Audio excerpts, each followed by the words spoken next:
for our company accounting group assignment, and I will play the role of the host. And these are my group members. So my name is Sandeep Gunawardhan, and I'll be playing the role of the manager from Blackmores.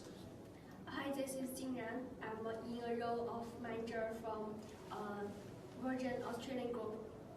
Hi, this is Si Xiang. I'll play the commander in this role play.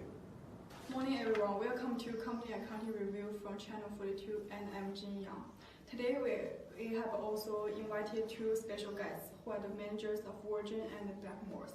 We have also invited economic commentator Si Xiang to discuss with us about topics like income tax, impairment loss, as well as opening list.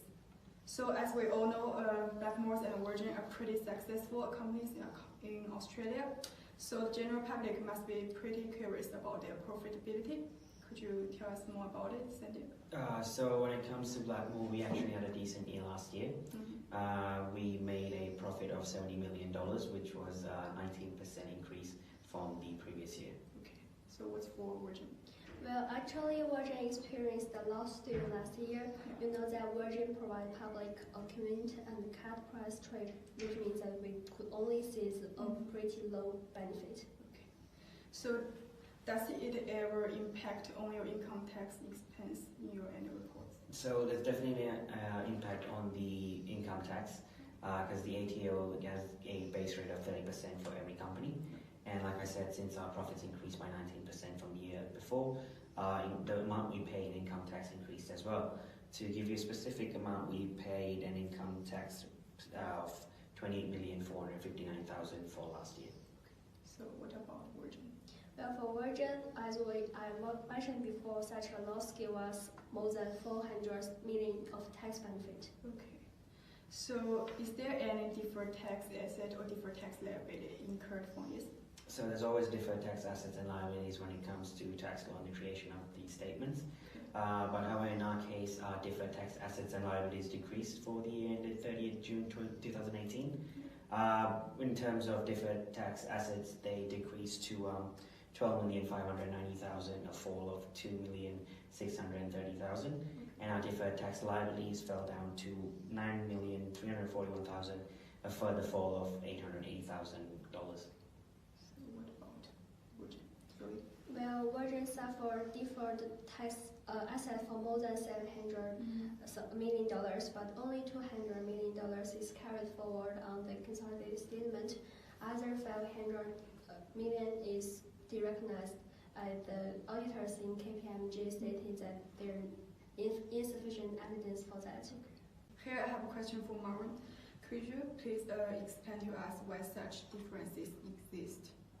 Another reason as to why such a difference it could be due to the fact that management is more focused on their own individual performance, which leads to personal gains in terms of the bonus, which give them further incentive to make such assumptions. Thanks for your explanation. Now let's move on to the next section about impairment loss.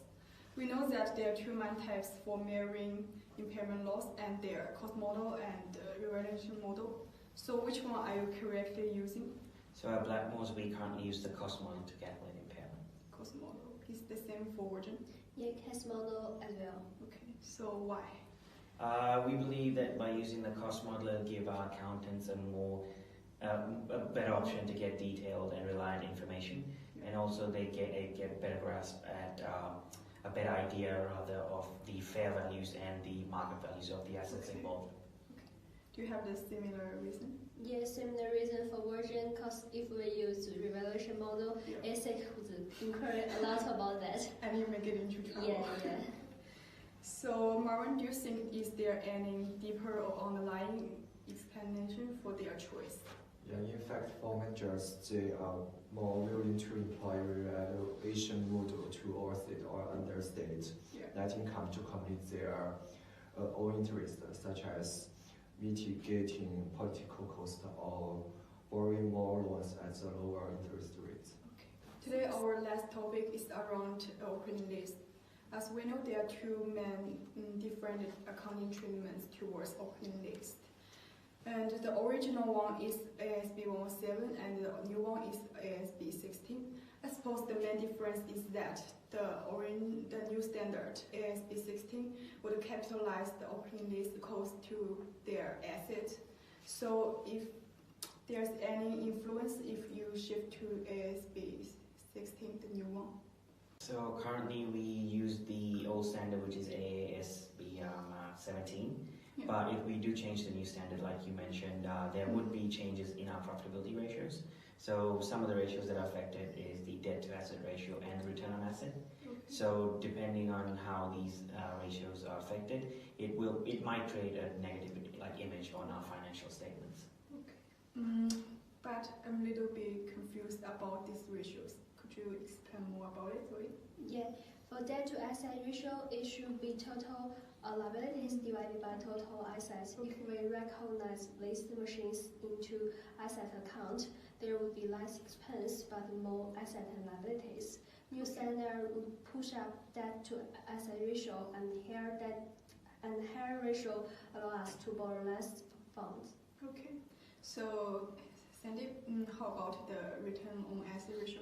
So the return on asset ratio can simply be defined as how a company defines its profitability in relative to the assets it holds. Okay. So if a company, for instance, have a large number of assets and poor profits, that would reflect badly on the ROA. So higher the ROA, the better for the company. Okay. So, is it accurate to assume that by adopting ASB 16, it will negatively impact on the company's ratios you have mentioned before? So if we do implement the new standard AASB 16, it does decrease our return on assets from 21% to 20.6%, Okay. and our net debt to asset ratio actually increases from 58.4 to 59.2. However, I would say that since these increases, these effects are not significant enough to cause a major impact on our business, there's no stopping us from implementing the new system in the future. Okay. So what's the situation for Virgin? Well, in the case of Virgin, for debt to asset ratio, it goes a similar trend with Blackmore's. That is, under new standard, the ratio would be higher. But for ROA ratio, Virgin's situation is quite different. As Virgin's operating lease expense makes up a large proportion of expenditure. So if shift to ASB 16, ROA ratio would change from negative value to positive value that is not consistent with the fact that we suffered loss. So Marwan, could you please provide us with a broader view of why managers are reluctant to adopt the new standard? Yeah, by investigating the changes of ratios, the ratio list managers' reluctance could be traced to claim the dilution horizon problem as well as dividend retention, like we just mentioned above.